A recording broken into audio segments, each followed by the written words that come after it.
All right, so a little different angle. I'm currently in the boat. Um, as you can tell, I've never replaced my ceilings. You can still see my fiberglass, and these are my track bolts for my sidecar tracks. And this is my refrigerator. Actually, technically, this side's my freezer. But so today I finished passing with my. Last week was kind of an off week. We're going to go with that. Last week was kind of an off week. It rained for 3 days, and pretty much the parking lot at the school, what we do is we go into the school. We, here, buddy. We go into the school, and when we're not able to drive the trucks, we're out in a parking lot, not under a cover, and we're inspecting the truck. We're going through and looking at all the different components and pointing out how they're mounted and the condition they're in, because that's kind of the goal of the entire of the beginning of the school. The very beginning of the school is, of course, getting your permit and understanding the written part of the test. Then you go out into the parking lot and you practice over and over again on the truck itself. And instructors come over and show you things that you missed or things that you're not doing, things that are important to say to the DMV guy when you're doing your test, that sort of stuff. And other students that are still practicing it but are already in the truck, they're also coming over because there's only so many trucks for them to have people out actually driving. So what you do is you go over the truck over and over again, and then you get an instructor when you feel like you're comfortable with it, because they don't ride your butt. They want you to feel comfortable with what you're doing. Nobody's going to be out there on the side of the highway telling you how to do your inspections. So we go through the truck. It starts off with the marker lights, which they call ID lights. They're amber in color. They're mounted with screws. They're in good working condition. There's no cracks, breaks, that sort of thing. Then we move to the windshield. The windshield's in good condition. It is securely mounted with a rubber gasket. There's no cracks, no chips. It is in good condition. The seal itself is in good condition and not leaking. The windshield wipers are in good condition. They're securely mounted with bolts. The rubber is intact, and they're in working shape. The hood is in good condition. It is securely mounted on the front of the hood with bolts and clamped on the back end of the hood. The fender mirrors, which show you your blind spots, are securely mounted to the fenders with bolts. They're in good condition, securely mounted. No illegal stickers, and adjusted to the driver's needs. The hood, the license plate, and then you go under the hood, you open up the hood. You do the headlights, the brights, the blinkers. You look under the truck and say there's no drips, no hanging wires or hoses. You open the hood, you do the radiator hoses, the alternator, the fan belt, the serpentine belt for the alternator, and the coolant pump, the turbo. Then you in the coolant reservoir, and there's things you say for each one of these items, and I'm just going through the list. You go around to the other side of the truck, you do the coolant reservoir, you do the hoses for that, you do the water pump, you do the power steering pump, the power steering hoses, the power steering reservoir, the power steering or the steering shaft from the steering wheel down to the steering box itself, the hoses between those two, the air compressor, and you have to go through all of these things. You have to mention them. You have to talk about how they're connected, the condition of the connection, and the condition of the item itself. When you get through the under the hood stuff, then you have to go through the side mirrors, the windows, the mirrors on the side of the doors, the catwalk, which is where you can walk up on behind the cab, and the steps, and the battery box, and the fuel tank, and the DEF tank, and you have to put your hands on the containers, the oil cap, the drive shaft, the U-joints, the rear brakes. You got the chamber, you got the clamp, because they're air brakes, they work a little differently. The push rod adjuster or slack rod adjuster. You have to talk about how far the slack rod adjuster moves on the front, the middle, and on the trailer. Then you have to go through the trailer itself. The trailer's headboard is in good condition and securely mounted with rivets. The sideboards are securely mounted with rivets and in good condition, no holes. You have to go through the cross members underneath the trailer. They're securely mounted with rivets. There's no breaks, no bends. It's not bowed. The rivets are in good condition. The floorboards inside the trailer are securely mounted to the cross members with screws. The landing gear, which is the thing that holds the trailer up when the truck's not on it, is in good condition. The frame's in good condition. The cross members are in good condition, not bent, broken, no illegal welds. The frame of the truck itself, I forgot, was in good condition, securely. There's a pattern that you go through so that you don't miss anything while you're going through the whole thing. When you got to go through the back axle of the trailer, you got to go through the rear lights of the trailer, you got to go through the reflectors on the sides of the trailer. When you've perfected all of that, then you get inside the truck.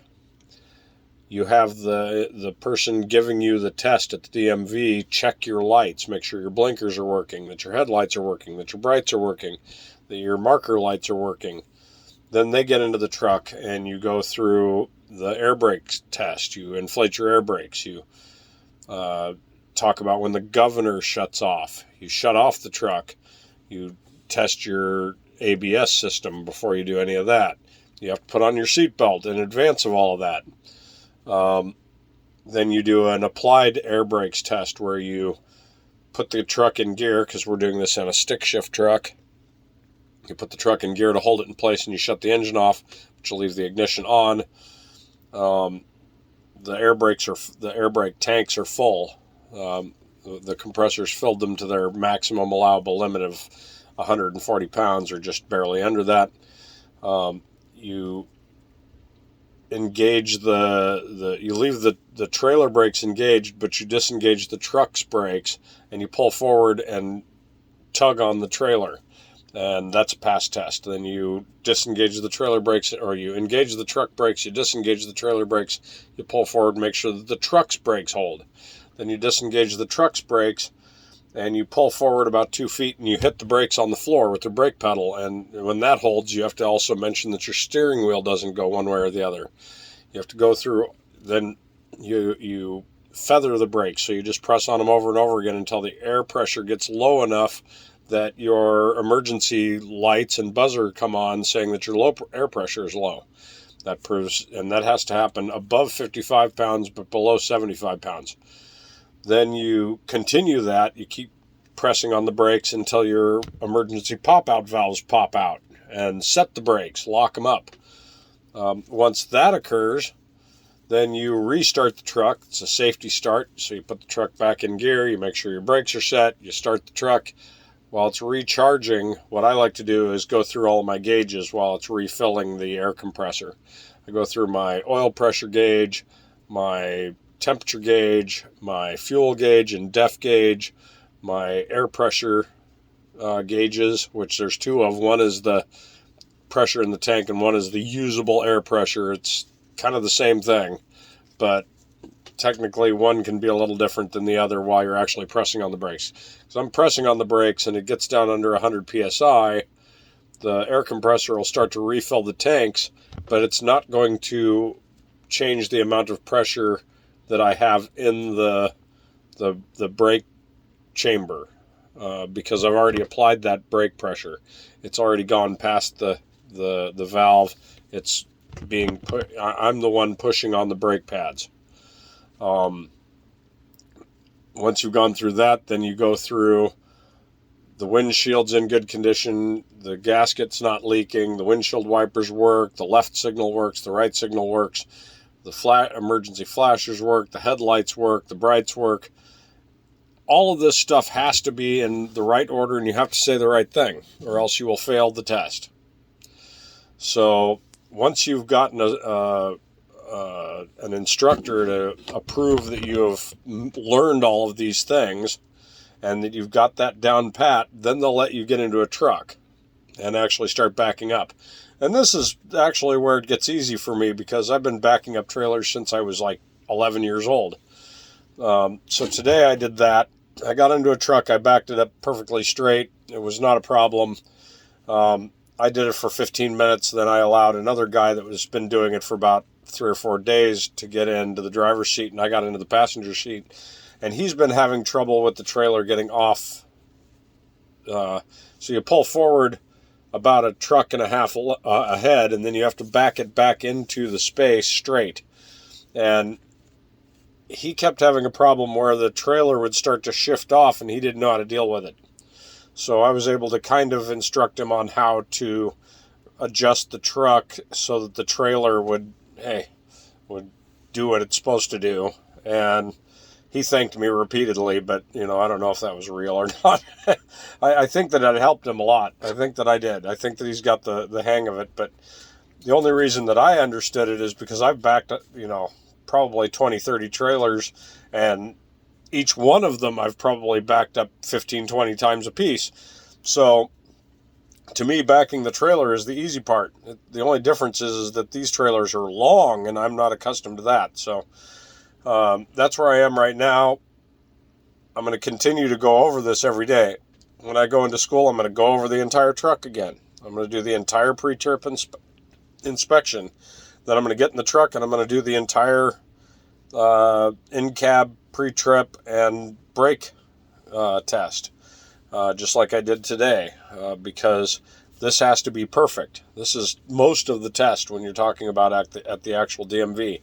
Then I'll move over and get on a list, and I'll back the truck up a couple of times into the straight reverse, and then they'll have me move it over into the next space. So I'm moving it from space on this side to the space on this side, but otherwise just backing it straight up. And then they have 2 spaces where there's a cone in the middle, and you have to fit in behind one side of the cone and get your truck straight in the opposing side. So you have to start on this side of the cone, come in over here, back the trailer in, and then straighten your truck up to where you're on that side of the cone. And once you've got that done, then you go out and you actually drive around the city a few times every day for a few days, and then you go take the DMV test.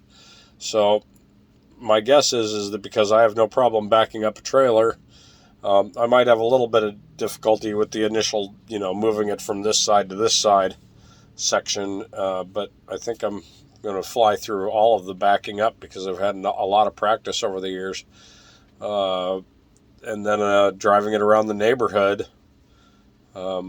which they only have one truck actually. Each school, because there's like 6 different schools in the same company, each school has one truck that they drive around in the neighborhood, and that's the same truck that they take to the DMV. The trucks on the lot are older, beat-up trucks that, they only drive 50 feet forward and 50 feet back and 50 feet forward and 50 feet back. And the one that I've been doing the inspection on, that truck doesn't really move at all. It runs, but it's not street legal, and it's got lots of little problems. And so, that's where we're at. I think, a couple of weeks of doing what I'm doing right now, as long as the weather holds out, and I'll have the DMV completed. And I've already been offered a job with Western Express, but according to Google and AI and a couple of different AI searches, Western's kind of a low-paying, they have a hard time keeping you busy company, and it basically says that if you have a good driving record and you haven't gotten in trouble in the past, you should probably hold out for a better job. Their pay is kind of low. They don't really pay very good per mile. They're not very good at maintaining their trucks, that sort of stuff. So, it's cool that they offered me a job, but I think that I can do better. And, I haven't had a ticket in 20-something years, and I just don't see why I'd be stuck with a second chance kind of a company. We'll see how that goes. But there you go.